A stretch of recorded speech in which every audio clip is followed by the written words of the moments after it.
রমেশ ছিল খুবই সৎ এবং পরিশ্রমী একজন দিনমজুর। সারাদিন দিনমজুরি করে সে যে টাকা পেত সেই টাকা দিয়েই তাদের সংসার চলতো।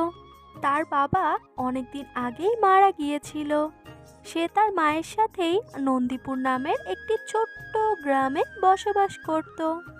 রমেশের মায়ের খুব শখ ছিল রমেশকে বিয়ে দিয়ে ঘরে একটি সুন্দরী বউ আনার, কিন্তু রমেশ খুব একটা সচ্ছল ছিল না, তাই সে কখনোই বিয়ে করতে চাইতো না। কিন্তু রমেশের মাও ছিল নাছোড়বান্দা, তাই সে রমেশকে না জানিয়েই মেয়ের খোঁজ খবর করতে লাগলো। অবশেষে সে রমেশের বিয়ে দিয়ে ঘরে একটি সুন্দরী মেয়ে নিয়ে এলো। তার নাম ছিল মিনু। মিনু দেখতে যেমন সুন্দরী ছিল তেমনি কাজে কর্মেও ছিল পটু। এভাবেই দেখতে দেখতে তাদের সংসার হাসি খুশিময় কাটছিল।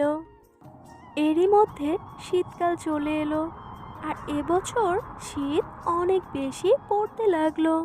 একদিন হঠাৎ করে অনেক বৃষ্টি শুরু হলো, যার ফলে রমেশের সকল ফসল নষ্ট হয়ে গেল। রমেশ অনেক বেশি চিন্তিত হয়ে পড়ল। এখন কিভাবে সে তার সংসার চালাবে এই কথা ভেবে। মিনু ছিল অনেক বুদ্ধিমতী।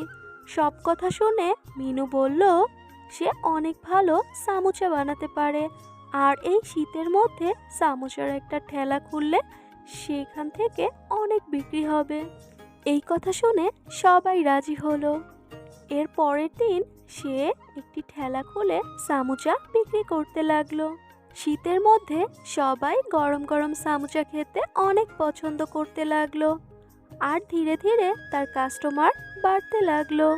কিছুদিনের মধ্যেই তাদের অনেক টাকা লাভ হতে থাকলো, আর তাদের সুদিন আবার ফিরে এলো।